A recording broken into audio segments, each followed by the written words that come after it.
Dahulu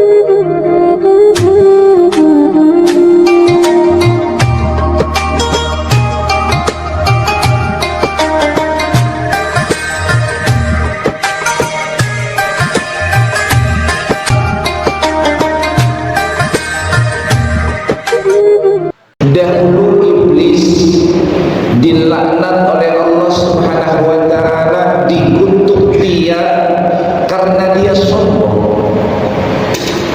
Kesombongan itu lahir dari merasa dirinya lebih baik dibandingkan orang lain, sehingga kesombongan itu melahirkan iri dan dengki atau hasud, yang kemudian Allah melaknat iblis.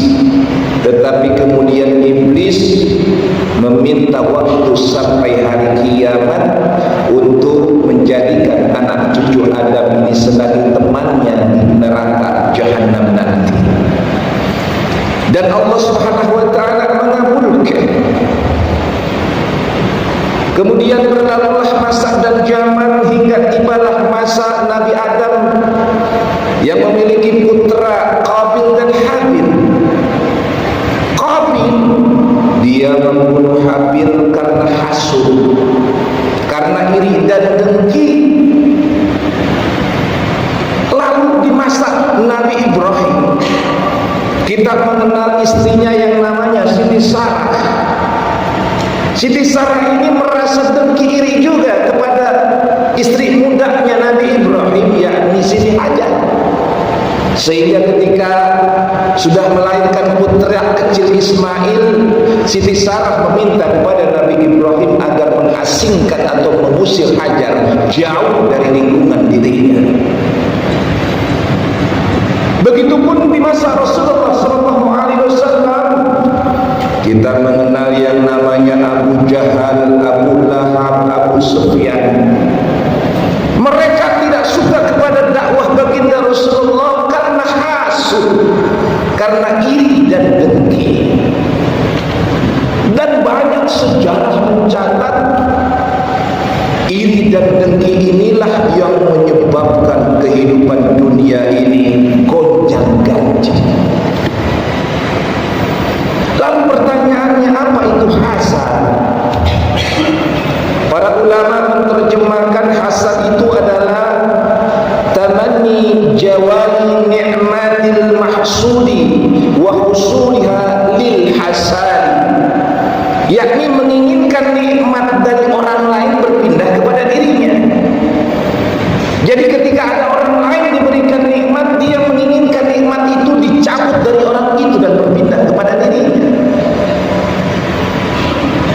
Oleh karenanya hati-hati dalam hidup ini, karena kesombongan dan iri dengki ini akan banyak menyebabkan akibat yang buruk bagi manusia. Lalu apa sih yang menyebabkan seseorang itu hasad?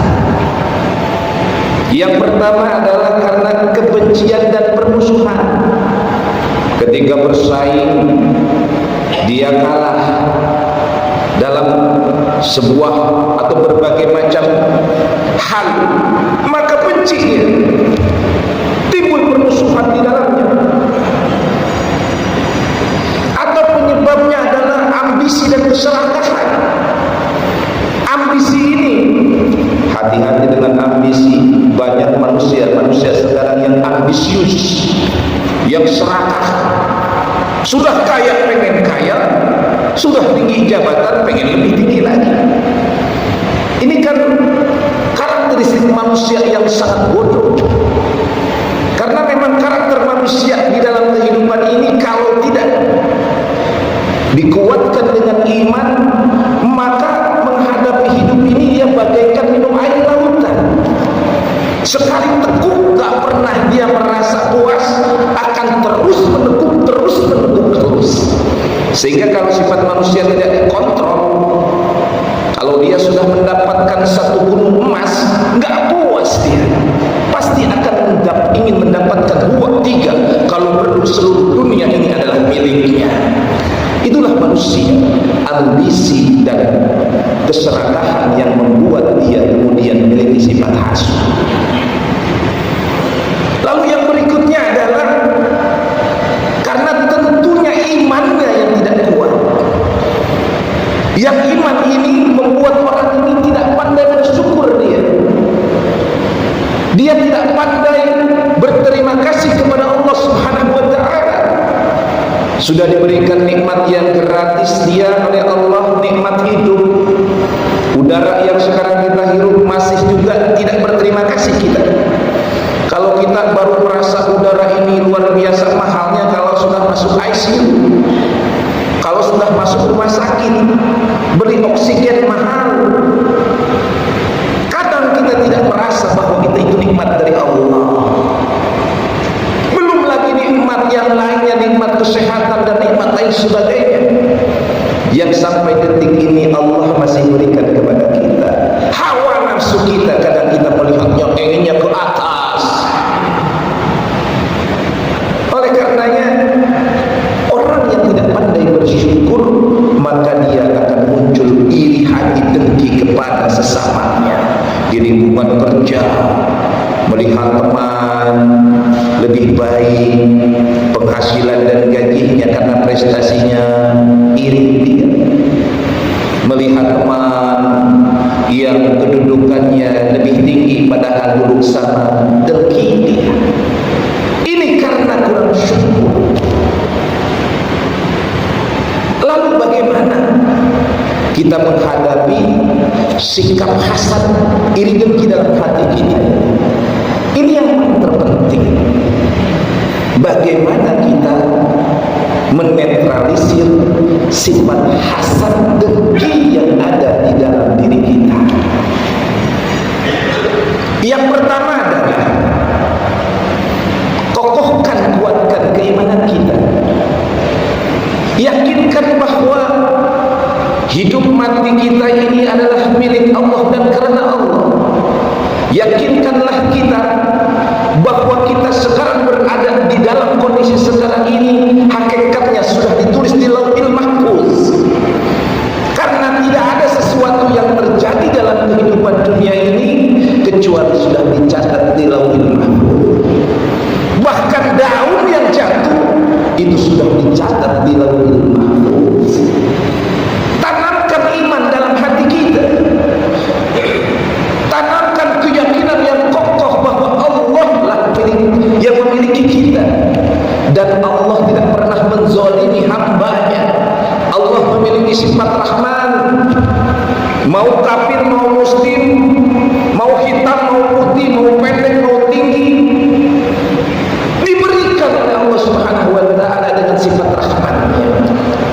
Tetapi bagi kita tak cukup Rahman, karena Rahman hanyalah lingkup duniawiyah kita. Tetapi kita butuh rahimnya Allah Subhanahu wa taala, di mana nikmat dunia itu adalah merupakan dampak yang akses kepada nikmatnya akhirat.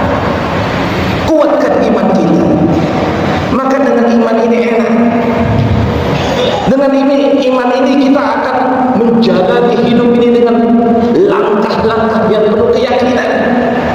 Langkah kaki ke depan kita tak pernah ragu. Musuh kiri kanan yang siap membacok kita, siap menendang, menyikut kita, enggak ngepet, enggak tahu. Karena kita punya pelindung, dan tidak ada pelindung dan penolong yang terbaik kecuali Allah Subhanahu wa taala. Wa ma kana li min dunillahi waliyyan wa la nasira. Tidak ada bagi kita, bagi saya, pelindung yang terbaik kecuali Allah Subhanahu wa taala. Iman kuatkan.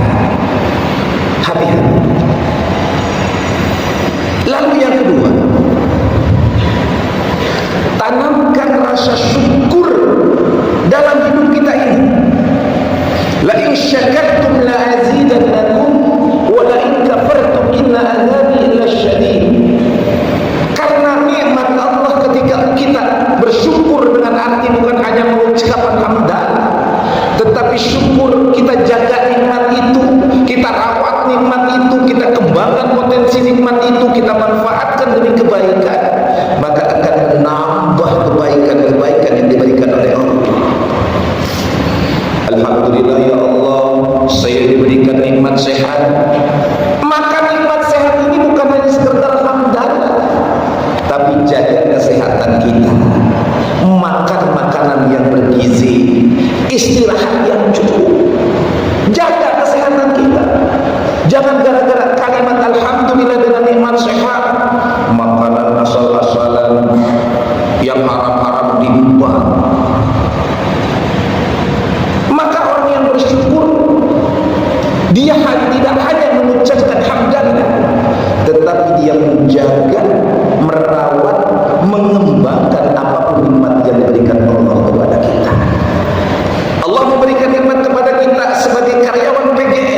lain berhasil, kita bukannya dengki, justru kita akan berusaha mencari tahu, kemudian belajar dari kesuksesan orang lain. Ada orang sukses satu angkatan dengan kita tanya apa resepnya bisa sukses, kemudian kita teladani kebaikan-kebaikan. Tapi kalau orang nggak pandai bersyukur, lihat orang sukses bawaannya, gua jegal besok, gua cari titik lemahnya, gua tackle, kalau perlu gua matiin dia. Nah ini hasud yang sangat bahaya. Lalu yang harus kita lakukan adalah hati-hati dengan lingkungan, karena lingkungan ini bisa mempengaruhi seseorang. Ar-rajulu ala dini khalili falyanzur ahadukum may yukhalil. Seseorang itu tergantung siapa teman dekatnya, maka perhatikan siapa yang menjadi teman dekatnya. Kalau kita bergaulnya, maaf, dengan koruptor, sekarang kita mungkin nggak korupsi, tapi besok-besok ketika setan mendominasi kita, jadilah kita koruptor. Kalau kita berteman dengan maling, sekarang kita nggak jadi maling, tapi besok-besok bisa jadi disadari tanpa disadari kita mengikuti jejak jadi maling. Maka ada pepatah mengatakan, bertemanlah dengan tukang minyak. Walaupun kita tidak punya minyak, tapi setidaknya wanginya akan tercium oleh orang lain kepada kita. Kalau kita berteman dengan ustaz, berteman dengan kiai, dengan ulama, kita sih pesantren mah kagak acan. Makannya pesantren di bangku pesantren gak pernah. Tapi gaul kita sama kiai, ulama, ustaz ajengan, maka orang lain akan melihat, berikan detail kepada kita, ustaz juga. Tapi kalau kita bergaul dengan pandai besi, kita tidak bekerja di tempat pandai besi, tapi kita berada di lingkungan tempat pandai besi itu, maka setidaknya kita akan kecepretan daripada api-api percikan dari pandai besi itu. Artinya apa? Ketika kita bergaul dengan orang yang tidak baik, maka setidaknya kita akan terbawa-bawa tidak baiknya. Oleh karenanya, untuk menghindari sifat dengki, iri, hasud, jauhi lingkungan-lingkungan yang akan mengarah kepada hal tersebut.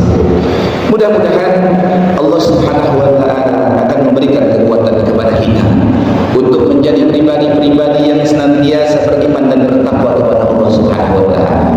Mudah-mudahan Allah Subhanahu wa Ta'ala akan senantiasa menjadikan kita hamba-hamba yang pandai bersyukur kepada Allah Subhanahu wa Ta'ala, dan mudah-mudahan kita terhindar daripada sifat dan perbuatan hasud yang sangat-sangat dimurkai oleh Allah Subhanahu wa Ta'ala. Amin